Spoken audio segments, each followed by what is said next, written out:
Ang sinasabi ni Jack, wala daw siyang magagawa, no choice, kesa pumunta ka pa sa iba. Hindi ko maintindihan yon. Isa-isahin natin para mas maliwanagan tayong lahat. Ano yung sinasabi mong hindi mo maiwan muna? Una, si Ate Ami. Kasi alam ni Ate Ever lahat yung naging karelasyon mo eh. Pero bakit pala, teka muna, hindi niya alam na may hard shell. Siya ang una mong nakilala, di ba? Oh, siya. Balikbayan ka nun. Saan ka galing? Galing ako sa Xiamen, sa China, kasi doon ako natapos ng high school. Papa ko mayaman eh, gano'n na lang ako. Okay. Yung namatay ako, ay namatay papa ko, parang nawala na ako sa mundo. Bakit ako mag-isa? Hindi ko kilala kasi... Nataranta lang, kayo naman, sandali lang. So, mula nung namatay ang iyong papa, parang hindi mo na alam kung saan ka pupunta. Oo. Wala ka bang ibang kapatid? Wala, solo lang anak ko. Okay. Kasi stepmother ng Chinese eh. Okay. Kaya ginawa ko ito, nirebelte ko sarili ko talaga. 12 years old pa lang. Sa totoo lang, hindi nyo alam, 12 years old, nagkukulboy na ako. So, bakit sa napakamurang edad na 12, kinailangan mong magtrabaho ng ganon? Kasi minsan spoil ako ng father ko, nagbabarkada ako. Tinuruan ng barkada, pick up tayo, kung magkano, ano natin. Tapos ang ganun matay papa ko, yan. Bumalik ako. Paggupit ako sa kanya, kay Clara. Nakilala mo siya. Nakilala ko siya. Ngayon hanggang nung nag-text, nagsuyo-suyo lang kami. Ayun, nag-ayos kami. Tsaka pinakilala niya sa akin to. Yun, iwalay na kami noong 2008. Kaya siya ang nilapitan ko. Okay. Matagal kami bago siya. Yun nalaman ko namatay, doon na parang tumibok ang puso ko sa kanya eh. So, masasabi mong kay Ever, pag-ibig talaga. Pag-ibig talaga. Parang sinabi ko sa kanya, okay, papayag ako, papakasalan kita. Ako naman naghingi ng kasal. Pero huwag mo kong oras saktanin. O harapin mo mura sa lahat ng tao. Yun ang ayaw ko. Yun, sinaktan niya ako. Kaya, Paanong sinaktan? basta may tao dyan, pinapahiya niya ako, sinampalaw sa maraming tao. Siyempre, masaktan ako ng tao ko eh. So, bakit naman kinailangan pa, Jack, na bumalik ka kay Hartzell kung tapos na kayo? Mahal mo pa rin si Hartzell? Hindi naman. Kailangan ano? ko pera kasi. Pera Pera. lang sa kanya. Hindi totoong pagmamahal. Pero sa dalawa, talaga pagmamahal ko. Pero ako nagdidesisyon ngayon kung sino pipili ko na sa akin na. Be, kung anong ginawa mo sa akin, sorry. Okay? Sorry, masakit. Bakit? Ako ba hindi nasaktan sa ginawa mo? Nagpakatanga ako sa'yo, be. So, diretsahang tanong, Jack. Kung tatanungin kita ngayon, sino kay Ever at kay Ami ang mas matimbang para sa'yo? Love ko. Pero paano ang kasal ninyo Napapayag yan. ni Ever? Alam mo ba kung ano nakasalalali sa akin dito? Ipinagpalit ko yung mga anak ko nang dahil lang sa'yo. Tapos ganyan sasabihin mo sa akin, ang kapal ng mukha mo! Si Ever ang pinakasalan, si Ami ang pinipili ngayon, at si Hartzell, pera lang daw. Pero mukhang may humahabol pa. Sino kaya sa buhay ni Jack ang taong ito? Narito po, si Aida Marquez. Pasok!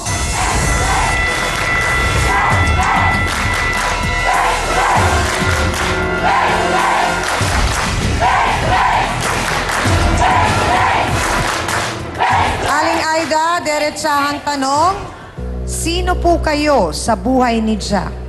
Isa po, sa niloko niya. Niloko kayo. Jack, sino si Aling Aida? Yung nag-away kami, pumunta ako isang park. Dumapit siya sa akin. Okay. Kinuha niya number ko. Eh ako naman, pera ito, kakagating ko eh. So pag nagde-date po kayo, Aling Aida, pinibigyan niyo po siya ng pera? Opo. Bakit ang sabi mo, Jack, kesa maghanap pa ng bago, kay Ate Ami na lang? Kasi nung araw mo hinahanap ko si Ate Ami, wala eh. Kaya umiikot na lang, naghanap lang ako. Talaga ng mukha mo. Hindi Dapat naman ako yata naghanap. tutuloy Mananimik ka na eh. Nag-iikot lang ako sa park eh. Hindi ka pa masiyahan? So paano mo nahahati ang oras mo, Jack? Sa akin nga ho, kasi isang oras lang na nagpapakita sa akin eh. Huwag kang mag-ano, hoy, kapal ng mukha mo.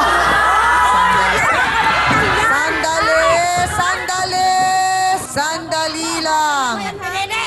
So, ang tanong ngayon, Ate Ever, matapos mong malaman na ito, at napag-alaman pa namin po, kung hindi ako nagkakamali, Aling Aida, ano po bang pakilala ni Jack sa inyo? Binata po. Binata. So, ang tanong ko ngayon, Ever, sa palagay mo ba tama ang naging desisyon mo na iwan ang mga anak mo para sa kanya? Hindi naman po siguro. Pero gusto ko rin naman kasi na mapaayos din siya eh. Kung sakali po kami magkaroon naniniwala ka na ikaw ang makakapagpabago kay Jack? Opo. Isa ako doon sa mag-aalalay sa kanya para magbago siya. Kasi ang hinihiling niya po sa akin ay magkaanak. Kapag siya magkaanak. Hindi kaya't pag nagkaanak kayo, mas lalong magkakaproblema?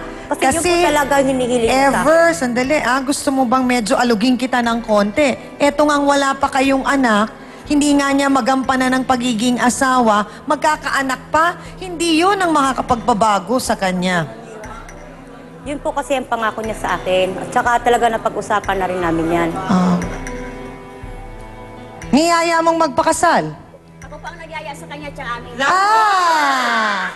Abay, matanong ko lang, Ate Aida, kailan daw ba ang kasal, kung sakasakali? Basta bago. Itong taon na ito? Yes po. Talaga? Agad-agad na? Opo. Paano po? Ang problema, kasal siya dito, tapos ang pinipili ay ito, hindi yung pinakasalan. Pero yung pinakasalan, gusto pa mag-anak. Si Hartzell, napapangiti na lang. Kasi ang mangyayari, kapag pinakasalan po kayo, mamублema sa inyo, Ate Ami, mamублema kay Ate Aida, mamублema kay Ever, kay Hartzell sa pupunta para merong makuhang panggatas para sa magiging anak nyo. Tama ba ako, Jack? Ganun ang mangyayari. Pag kumuha ko sa kanya pera, magiinom lang ako sa tatabi. Ay. Tamo? Hindi ka pa naisip, girl! Iinumin na nga lang daw niya, pambibili niya ng alak kaysa ibigay sa magiging anak niyo. O tanong, mag-aanak ka pa? Hindi na. Oh, sus Mariose. Alagaan ko na lang yung mga anak ko. Babalikan ko na lang sila kung ganyan lang, kung ganyan din. Mga kapatid, mukhang mabigat at malaki ang problema ni Jack. Ano nga ba talaga ang mga pinagdaraanan po niya? Yan ang ating aalamin kasama ang ating trio tagapayo. Naawa kami sa iyo kung pagpatuloy kayo sa gano'n. Kaya tinama sinabi ko, paulit-ulit lang yung gano'n. Tinama yun. Maniwala ka. Kung nais mo siyang isalba, tulungan mo, pero nakita mo ang lahat. Akala mo ito lang dalawa. Jack, ayusin mo muna yung buhay mo. Hindi mo maayos. Hindi ko, sa ilang taon ka na, 38? Wala ka pang trabaho kahit kailan ng 38 years na. Alam mo, Jack, hindi trabaho maaaring ginagawa mo. ang naging kabataan mo maaaring may mga hindi ka magandang naging karanasan sa Siguro nga buhay. po kailangan ko lang tanggapin. Pero hindi dahilan yun upang sirain mo rin ang buhay ng iba at idamay mo. Alam ko po, Attorney Ben, na medyo may kabigatan po ang ating problema ang sinusolusyonan ngayong araw na ito. Pero kahit paano po ba, ay nakatulong naman po tayo sa ating mga bisita na medyo gumaang naman po ang kanilang mga pakiramdam.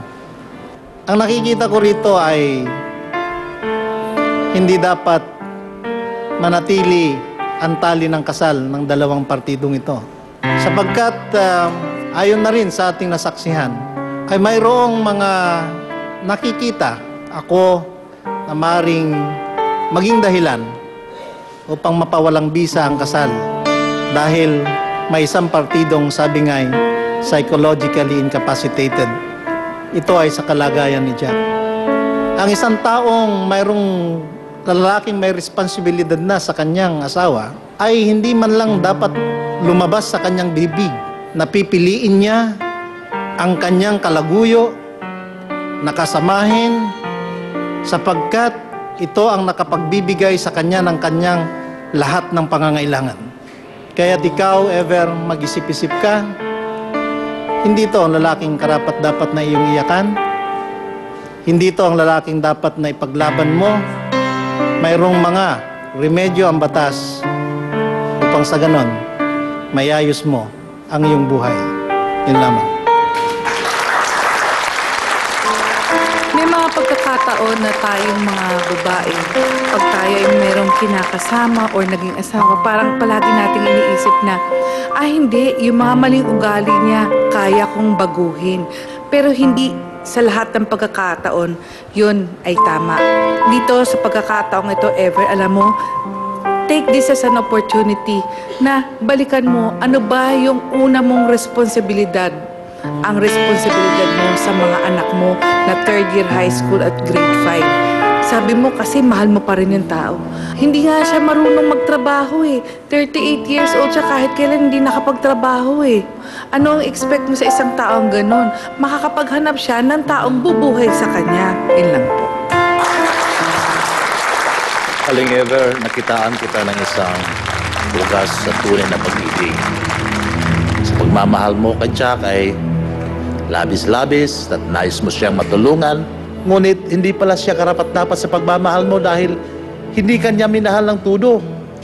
Sino ang minahal niya? Ang kanyang sarili lamang. Kaya balikan mo ang tunay mong pagmamahal, ang minamahal mo. Sino? Yung mga anak mo at ang iyong sarili. So sinabi na Tony, kung ano man ang namagitan sa iyo noon ay pwede rin yan masolusyonan sa legal na paraan. Di naman kayo nakasal sa simbahan, di ba? Gumawa ng paraan dahil tinulungan mo na siya pero hindi pa rin siya nagpatulong sa sarili. Salamat po. Maraming pong salamat sa ating trio, taga-payo. So, Kuya Jack, paano na ito ngayon? Sabi nyo kanina, ang pinipili nyo or ang pipiliin nyong makasama ay si Aling Ami. Kesa po kay Ever. Ganon pa rin po ba ang inyong desisyon? Maglayo na lang ako na. Lalayo ako na. Lalayo ka? Opo. Bakit? Para mahanap ko yung sarili ko sa iba kaysa sasaktanin ko pa po sila. So meaning to say, lalayo ka kay Ever, lalayo ka kay Ate Ami, lalayo ka kay Heartshell at kay Aling Aida. Opo. Yun ba ang desisyon mo? Opo, ma'am. Opo. Narinig mo, Ever, yun ang desisyon ng iyong asawa. Sa akin po, tanggap ko na. Ngayon pa lang medyo nauntog na ako. Lalayo daw po siya, Aling Aida, si Jack.